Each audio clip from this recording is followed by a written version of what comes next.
पल भर में टूटकर बिखर गए दूल्हे के सारे अरमान। स्टेज पर दुल्हन थी सामने, एक दूजे को रहे थे दोनों निहार। तभी आई पहली पत्नी, फिर जो हुआ वो कर देगा आपको हैरान।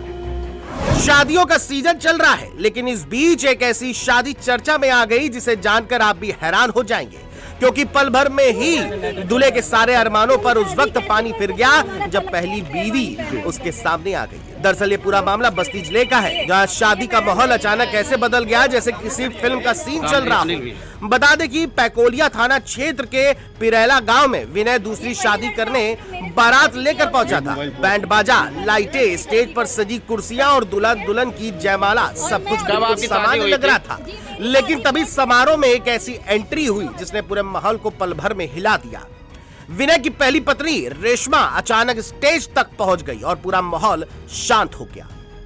ये वही लड़का है जो मेरे साथ शादी किया हुआ है। मोबाइल थोड़ा वही लड़का जो दूसरी शादी कर रहा है, ठीक है। और मैं कब आपकी शादी हुई थी? जी मेरी शादी कोर्ट मैरिज इनके साथ हुई 30/3/2022 को।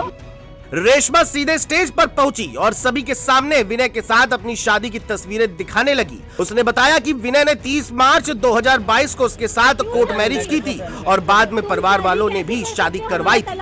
रेशमा ने यह भी कहा कि विनय ने उसके बैंक अकाउंट से लाखों रुपए अपने खाते में ट्रांसफर कराए और उसके नाम एक गाड़ी भी फाइनेंस करवाई। नीचे खड़ी पहली पत्नी सबूतों के साथ सबके सामने थी और स्टेज पर बैठा दूल्हा देखते ही देखते घबराहट में आ गया।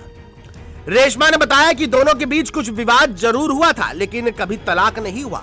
ऐसे में विनय का दूसरी शादी करना पूरी तरह गलत है। जैसे ही रेशमा को दूसरी शादी की खबर मिली, उसने अपने घर वालों के साथ कार्यक्रम स्थल पर पहुंचकर सबके सामने पूरा मामला खोल दिया। खुशियों से भरी शादी कुछ ही मिनटों में हाई ड्रामा बन गई। मेहमानों की बातें बंद हो गई और माहौल में सन्नाटा फैल गया।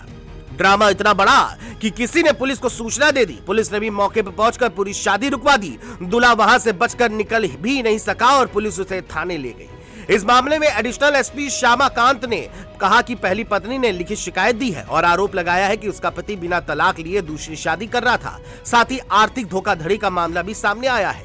पुलिस अब पूरे केस की जांच कर रही है और कानूनी प्रक्रिया शुरू हो गई है। देखिए, जनपद बस्ती के थाना पैकोलिया के पिरेला गांव का एक प्रकरण संज्ञान में आया था कल। इसमें एप्लीकेंट जो हैं वो बाहर की रहने वाली हैं, अदर स्टेट की रहने वाली हैं। उनके द्वारा एक एप्लीकेशन दी गई है कि उनकी एक शादी पूर्व में जो व्यक्ति यहाँ का रहने वाला है बस्ती का, उसके साथ हो गई थी, कोर्ट मैरिज हुई थी। तो उनका कहना ये था कि इन्होंने यहाँ पर दूसरी शादी के लिए तैयारी की है और ये शादी कल ही होनी थी। इस संबंध में उनके द्वारा जो एप्लीकेशन प्राप्त हुई, उसके संबंध में परिवारीजनों से वार्ता की गई और परिवारीजनों से वार्ता के क्रम में उनके द्वारा स्वयं ये निर्णय लिया गया कि ये शादी तब तक के लिए रोकी जा रही है जब तक कि कोई अग्रिम विधिक फैसला ना हो जाए। तो ये पुलिस द्वारा इसमें नियमानुसार विधिक कार्रवाई अमल में लाई गई है। बाकी दोनों परिवारों के द्वारा इसमें एक विधिक फैसला लिया गया है। जी, आरोप था महिला का कि शादी पुलिस ने करवा दी है। नहीं, इस तरह का देखिए, शादी कराने और ना कराने का प्रकरण पुलिस का नहीं है। इसमें जो एप्लीकेशन प्राप्त हुई है उसमें विधिक कार्रवाई अमल में लाई जाएगी। दिलचस्प बात यह है कि विनय और रेशमा की कहानी फिल्मी अंदाज में शुरू हुई थी। गुजरात के अलंकेश्वर में पढ़ाई के दौरान दोनों की जान पहचान हुई। करीब 9 साल तक दोनों के बीच संबंध रहे और घर वालों को मनाकर शादी भी की। रेशमा ने विनय को पूरी तरह सपोर्ट भी किया। इस दौरान उसने अपनी कमाई के पैसे भी विनय पर खर्च किए, लेकिन अचानक विनय उससे दूर हो गया और बस्ती लौटकर दूसरी लड़की से शादी तय कर ली। रेशमा को यह बात जल्द ही पता चल गई और फिर उसने सबके सामने सच्चाई रख दी। दोनों परिवारों की मौजूदगी में जो शादी कुछ ही देर पहले हंसी और खुशी से भरी थी, वो अचानक पूरी तरह रुक गई। फिलहाल दूल्हा जो दूसरे लड्डू शादी खाने आया था, उसे पानी भी नसीब नहीं हुआ और सीधे थाने की ओर ले जाया गया और कोर्ट ने शादी होने तक दोनों पक्षों को सहमति दे दी है। फिलहाल शादी को रोक दी गई है और गांव में पूरी तरह से चर्चा का विषय बना हुआ है। दूल्हे की ज़िंदगी एक ही दिन में बदल गई।